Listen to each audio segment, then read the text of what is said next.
Circulation routière très difficile depuis hier. Les départs en vacances ont été considérablement ralentis, notamment dans la vallée du Rhône. Plusieurs accidents graves ont fait de nombreux morts. Des festivals photo à Arles et dans les arènes d'Orange, de l'Opéra. Les festivals d'été remportent un très gros succès actuellement. Résultat sportif excellent pour les Français au championnat du monde de canoë-kayak et puis une tentative de record du monde de planche à voile aux Antilles.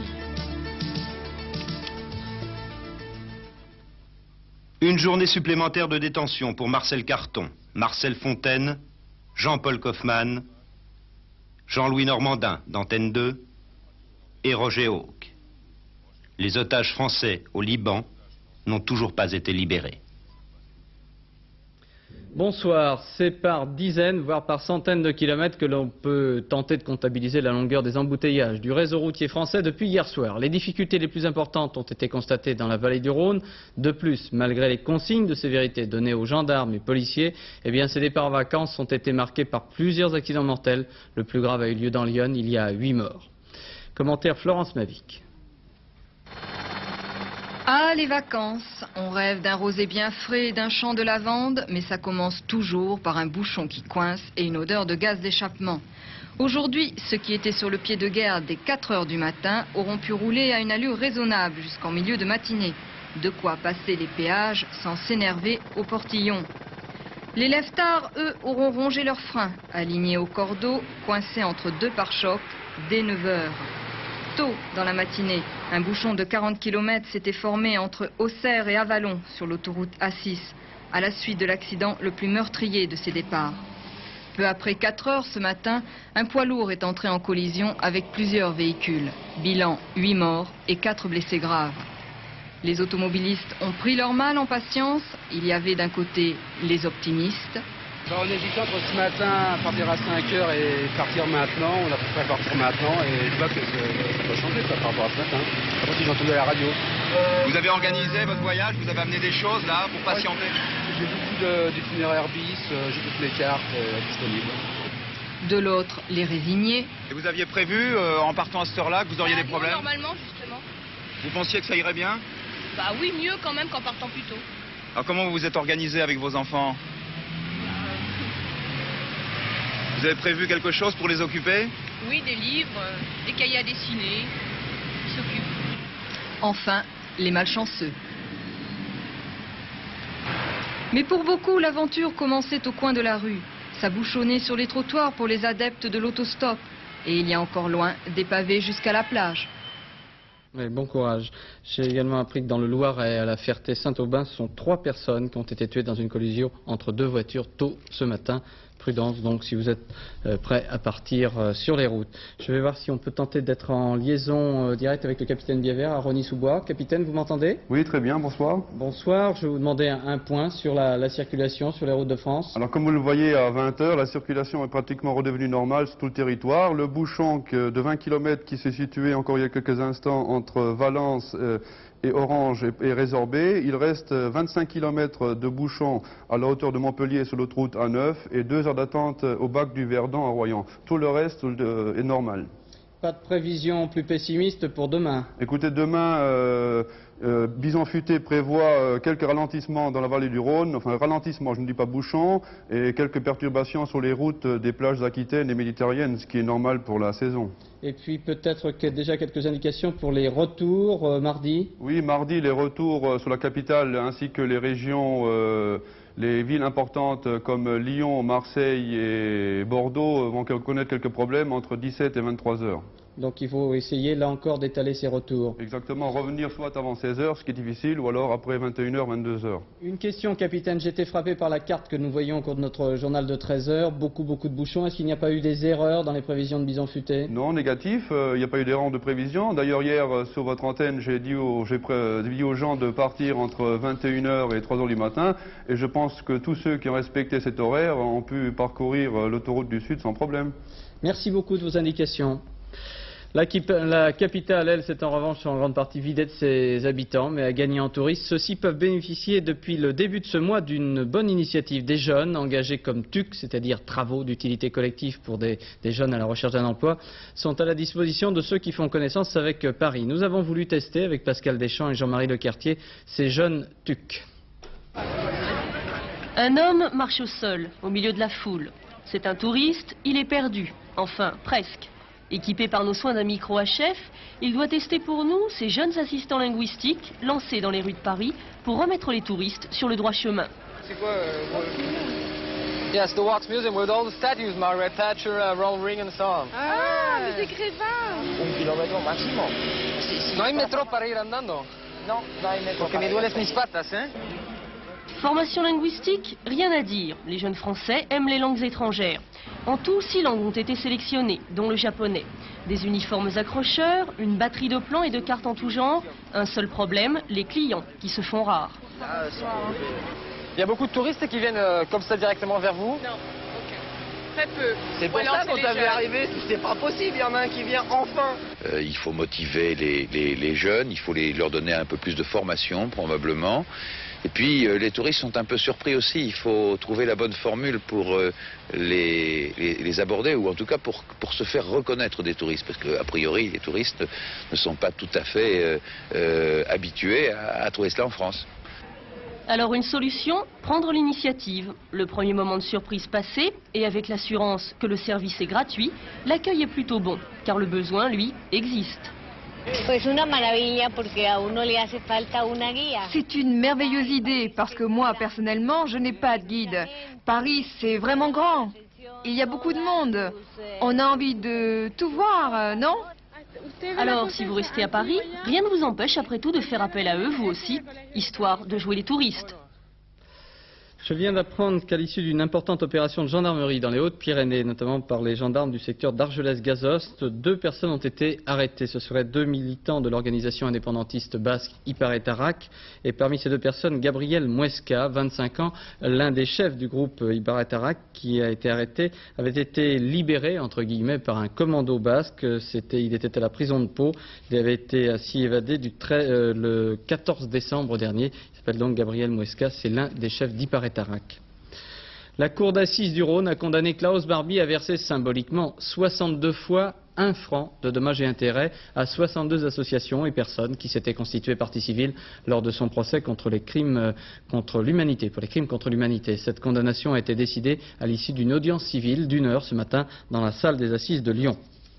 Réintégration de Sylvie Plessis, employée dans une succursale Renault à Paris. Cette jeune femme, atteinte d'un cancer, avait été licenciée en septembre 86 pour cause d'absence, désorganisant le service. Sa réintégration a été prononcée par un tribunal des prud'hommes. Le gouvernement n'utilisera plus la formule des lois fourre-tout de fin de session parlementaire. Il en a pris l'engagement. On se souvient que ce système avait permis le vote de l'amendement Lamassoure relatif à l'exercice du droit de grève des fonctionnaires.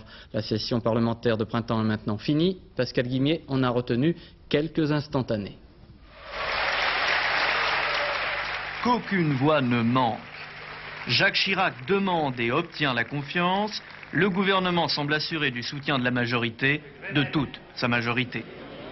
Le consensus sur la défense s'exprime avec éclat. Seul le groupe communiste tourne le dos à la loi de programmation militaire. Le projet de loi sur la sécurité sociale est repoussé par erreur. Fausse manœuvre à la clé. Au petit matin, les députés de la majorité n'étaient plus assez nombreux en séance. 3 instantanés pour une session parlementaire en demi-teinte. 3 mois de travaux, 36 textes définitivement adoptés. Les députés n'ont pas chômé. Déclaration d'urgence, vote bloqué, le gouvernement ne s'est pas privé des armes que lui offre la Constitution pour hâter les débats et contenir les états d'âme de ses députés. Face à une opposition très active, l'article 49.3. L'arme suprême ne sera utilisée qu'une seule fois, engagement de responsabilité sur le projet Séguin d'aménagement du temps de travail. Un texte, il est vrai, très contesté par la gauche. Suspense maintenu jusqu'aux dernières heures de la session ordinaire avec le projet des DMOS, diverses mesures d'ordre social. En fait, un projet fourre-tout, propice aux amendements de dernière minute. l'opposition se sera fait entendre jusqu'au bout. En tout cas, jusqu'au décret présidentiel convoquant le Parlement en session extraordinaire à la demande du gouvernement. À l'heure des vacances, 9 jours de travail en plus afin d'adopter les textes restés en suspens. Les députés retrouveront l'hémicycle le 2 octobre prochain. Au programme, le budget de la nation. De quoi éprouver la cohésion de la majorité à 5 mois des présidentielles. Le dispositif policier autour de l'ambassade d'Iran est resté inchangé aujourd'hui. On a noté dans le quotidien France Soir qu'un diplomate iranien, dont l'identité n'est pas révélée, affirme, je cite, « Il est hors de question que Waïd Gorgi comparaisse devant le juge d'instruction. Le gouvernement français se fatiguera avant nous », dit ce diplomate iranien dans France Soir. En Australie, pour la 3e fois consécutive, ce sont les travaillistes qui ont remporté les élections générales. Ils augmenteraient même légèrement leur score. Le Premier ministre australien Bob Hawke est réélu. C'est la première fois qu'un travailliste remporte 3 élections générales de suite en Australie, où c'est actuellement le début de l'hiver. On a voté sous diverses formes, en maraillé ou on est venu à ski. Voilà pour les principales nouvelles de l'actualité. Actualité menue de ce samedi en juillet, je vous propose maintenant un peu de ce qui nous divertit, la culture et puis le sport. La culture tout d'abord, nous étions jeudi en Avignon, dans la cour d'honneur du Palais des Papes, pour les 40 ans du festival. Et nous allons rester dans cette même région, un peu plus bas. Voici le festival photo d'Arles, avec un thème retenu par Jean-Jacques Dufour et Bruno Carrette, la mode et la photo. Sublime cadre que celui du théâtre antique d'Arles, surtout lorsqu'il est servi par une magnifique rétrospective des créations de Louis Ferraud, un Arlésien qui sait que la photographie est à la mode, ce que le fil est à l'aiguille, ou vice-versa. La photo, c'est un baiser sur les joues du présent. Le présent arrive, vous le saisissez.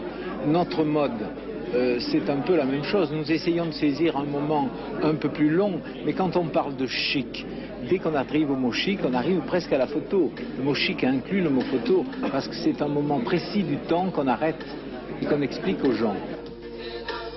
Profitant de la présence des mannequins de Louis Ferraud, j'ai essayé de savoir ce qu'elle pensait de ces photographes de mode dont le métier est de fixer et de diffuser le chic de la couture. Je pense qu'ils sont un peu capricieux. Parfois plus capricieux que les mannequins.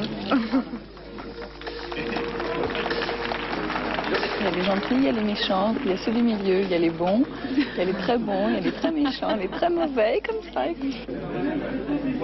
Ça vous dérange pas si je m'en fais en même temps? Non, moi ça me gêne pas. Ça va. À propos de femmes, de beauté et de création, Louis Ferraud s'explique. Je suis impressionné par la Provence et aussi par l'amour qu'on a en Provence pour sa mère, ses sœurs. On les considère toutes les deux comme des saintes, intouchables et lumineuses. Donc toute notre passion va vers cette femme que l'on veut comme sa mère, sa sœur, religieuse et lumineuse. Et c'est ce que nous cherchons, c'est-à-dire que si vous regardez mes collections, jamais à aucun moment nous arrivons à faire autre chose que des vêtements très chastes. La séduction joue évidemment un rôle important dans les rapports modèle-photographe. Mais n'allez pas imaginer que la réalité est friponne. Un rapport de séduction n'implique pas un rapport physique. Voilà. Vous diriez que vous n'êtes pas un créateur de mode sensuel? Apparemment non, mais alors c'est de là à savoir comment l'on doit parler de la pudeur. Si la pudeur n'est-elle pas elle-même plus sensuelle que l'érotisme? Je ne sais pas. Donc vous pourriez à la fois être ambigu, c'est-à-dire chaste et sensuel. Mais je crois que c'est le problème de tous les hommes, et de toutes les femmes.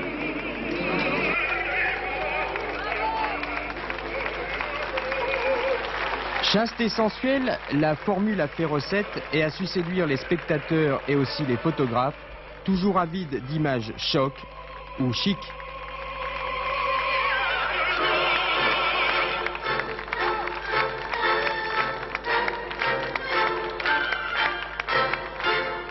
Ça c'était à Arles, et puis à Aix-en-Provence, on joue le Chevalier à la Rose, ce sera demain soir, après l'édition de 20h avec Ève Ruggieri. Et maintenant on va passer à Orange, dans le théâtre antique, et là il est proposé le Vaisseau fantôme de Richard Wagner. Vous voyez le reportage de Georges Bégou et Frédéric Vasseur. Antique d'Orange, dont les gradins se garnissent peu à peu dès l'après-midi jusqu'à compter 12 000 spectateurs à la nuit tombée, est une des plus redoutables pour les chanteurs d'opéra. Le choix du vaisseau fantôme de Wagner convient parfaitement au gigantisme du lieu et Nicolas Joël, le metteur en scène, a conçu un dispositif hollywoodien.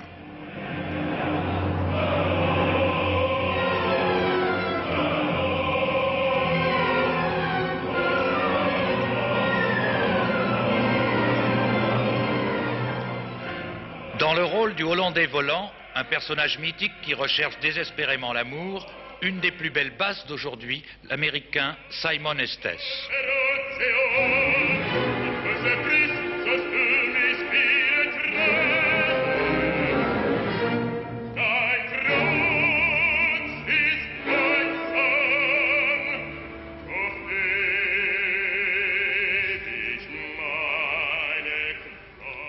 Au-delà des mélodies profondes qui annoncent le Wagner de la tétralogie, cette œuvre de jeunesse est encore imprégnée de chants populaires, pleins d'entrain, qui ravissent le public amateur de bel canto.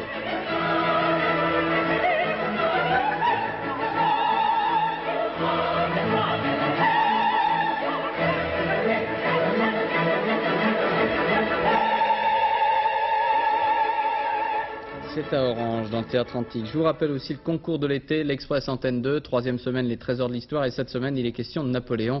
Pierre Miquel, tous les jours de la semaine dans Télématin, vous donne des indices supplémentaires pour jouer et peut-être gagner. Sport, maintenant avec du canoë-kayak. Les championnats du monde en eau vive, disputés près de Bourg-Saint-Maurice, à Mâcon-la-Plagne, en Savoie. Les Français et les Françaises ont déjà raflé plusieurs titres mondiaux. J'en cite quelques-uns. L'individuel Gilles Zoc, Antoine Guecci et mademoiselle Dominique Gardette. Lionel Chamoulot. La razzia française a commencé dans les Alpes. 4 catégories au programme du jour et 4 victoires françaises. On commence avec Antoine Guecci qui remporte le titre de descente kayak monoplace. Quant à Gilles Zoc, monsieur Canoë, il est de nouveau champion du monde. C'est son dernier titre. Il se retire après une carrière exceptionnelle. De leur côté, François Durand et Jean-Luc Ponchon sont champions du monde de descente de canoë biplace.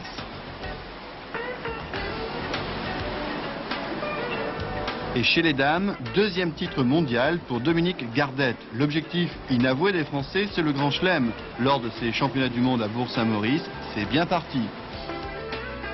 C'est sur l'Isère, les images sont superbes. Le Tour de France cycliste, c'était aujourd'hui la 11e étape disputée entre Poitiers et Chaumeil, une toute petite commune de Corrèze. L'étape était longue de 255 km. À l'arrivée, il y avait le Corrézien Jacques Chirac pour accueillir le vainqueur, le Français Martial Gaillan. Et Martial Gaillan est arrivé avec près de 11 minutes d'avance sur le peloton. C'est un exploit. Martial Gaillan a donc pris le maillot jaune à son coéquipier Charlie Mottet. Demain, ce sera la 12e étape Brive-Bordeaux. Automobile, le Grand Prix de Formule 1 comptant pour le championnat du monde. Demain, en Grande-Bretagne, sur le circuit de Silverstone, c'est le Brésilien Nelson Piquet sur Williams Honda qui partira en pole position devant Mansell, Senna et Prost. Commentaire Patrick Naff. Silverstone, l'un des circuits les plus rapides du monde, 254 km/h de moyenne au tour lors de l'ultime séance d'essai. Piquet dans le gazon, résultat d'une rivalité sans merci avec son coéquipier chez Williams, Nigel Mansell, meilleur temps de la séance d'hier. Piquet repart, il veut la pole position, question de prestige, et il l'obtient. Mansell, à l'affût, décide de reprendre la piste. Pas pour longtemps. Attaque maximum. Sous l'œil attentif cette fois de Nelson Piquet, prêt à repartir lui aussi au cas où. Ce ne sera pas nécessaire. Mansell ne partira qu'en 2e position demain derrière Piquet. Alain Prost, lui, est resté beaucoup plus serein, même s'il doit se contenter de la 4e place sur la grille. Ayrton Senna et sa Lotus lui ont soufflé la 3e place aujourd'hui. Serein parce qu'il sait que demain, la course se jouera aussi sur la consommation. Et la grille de départ aura alors beaucoup moins d'importance.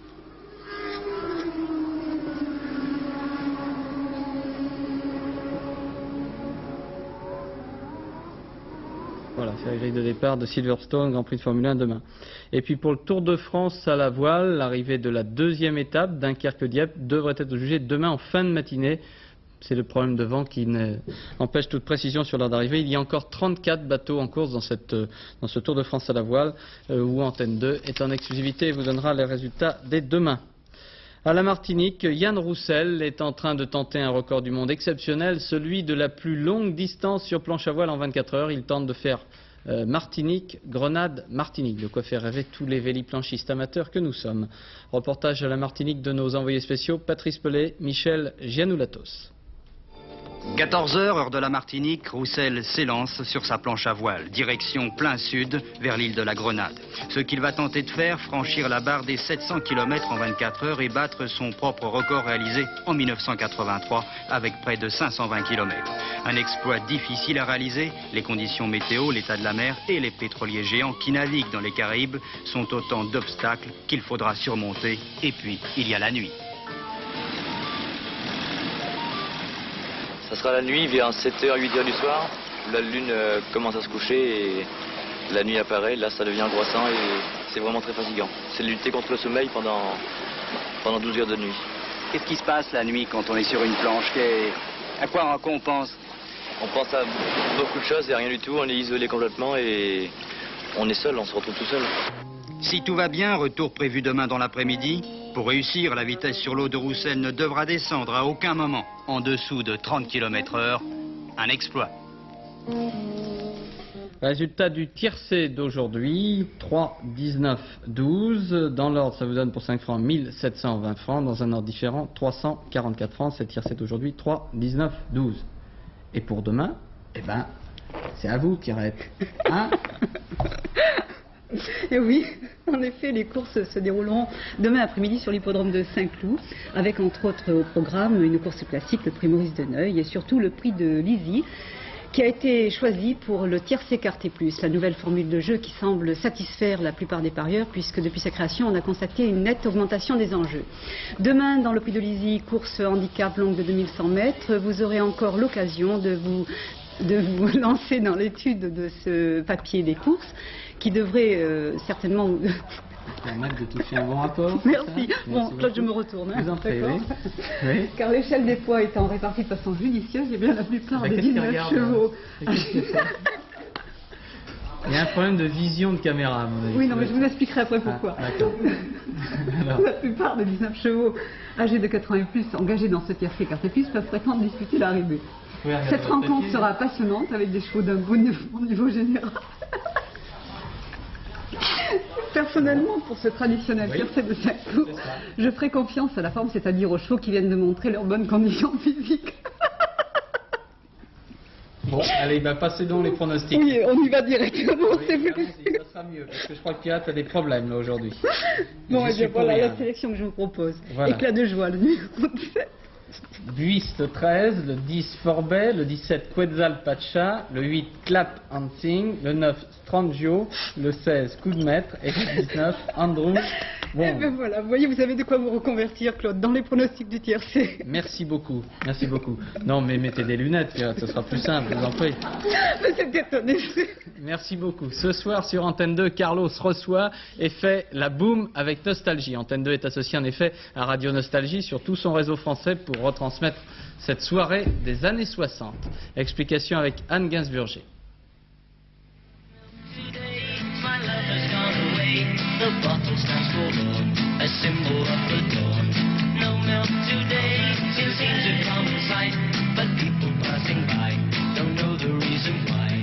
Mon premier envoie le son, mon deuxième donne l'image, mon tout ce soir sur le petit écran, une coproduction Radio Nostalgie Antenne 2. Première d'une série de 4 émissions, cette boom Nostalgie se veut exclusivement musicale. Le rythme sera celui de la bande FM. Radio Nostalgie prend les paris. Coût total de l'opération, 4 millions de francs. 4 émissions de télévision, ça coûte beaucoup d'argent. Avec Antenne 2, on a décidé de coproduire. Et notre part en coproduction a été réalisable grâce à l'apport de chaque station dans la caisse de la production de l'émission. C'est un exemple de l'énorme synergie que peut former ce réseau Nostalgie. Elles aiment les garçons, autant pas les femelles. 135 stations retransmettront donc ce soir en FM plus de 30 titres, standards internationaux mais aussi et surtout vieux tubes français seront également de la partie jusqu'à l'aube, les discothèques de quelques grandes villes. Vraiment plus court aujourd'hui. C'était Sardou, ça, au début. Vous n'avez pas connu Non, je n'étais pas née à ce moment-là. Bon, parlez-moi donc de la météo pour demain, plutôt. Eh bien, une météo... Ça va, vous voyez bien la caméra, vous n'avez pas de problème. Je n'ai pas encore besoin de lunettes, ça va. Je vous en prie. Alors, un soleil un petit peu timide sur la moitié ouest demain, masqué par quelques brumes. Par contre, à l'est, eh bien, il est toujours impérial. Regardez l'image satellite.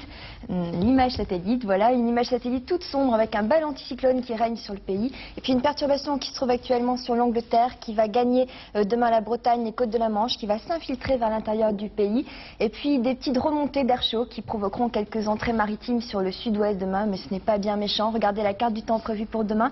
Alors j'étais un petit peu pessimiste, j'ai mis des nuages, mais à mon avis ça ne devrait pas être trop méchant. Donc des nuages le matin sur la Bretagne, les côtes de la Manche et le nord, qui devraient progresser sur les Pays de l'Or et le bassin parisien dans la journée. Des brumes matinales sur l'Aquitaine et puis quelques entrées maritimes dans l'après-midi. Partout ailleurs, c'est du grand beau temps avec quelques risques d'orages isolés sur les Pyrénées et le Massif central dans la journée. Les températures prévues pour demain, elles sont très agréables, tout à fait conformes aux normales saisonnières. Elles s'échelonnent de 20 à 27 degrés sur la moitié nord et de 25 à 30 degrés sur la moitié sud. Une belle moyenne de 30 degrés sur le pourtour méditerranéen. Vous voyez, c'est tout à fait agréable. Alors nous serons demain le dimanche 12 juillet. Il y aura une minute de soleil en moins. Il se lèvera à 6h01, se couchera à 21h51 et nous fêterons les oliviers. Merci Sophie. Ce soir, c'est Philippe Arroir à 23h45 qui vous présentera le dernier journal de la rédaction d'Antenne 2. À demain 20h. Bonsoir, merci.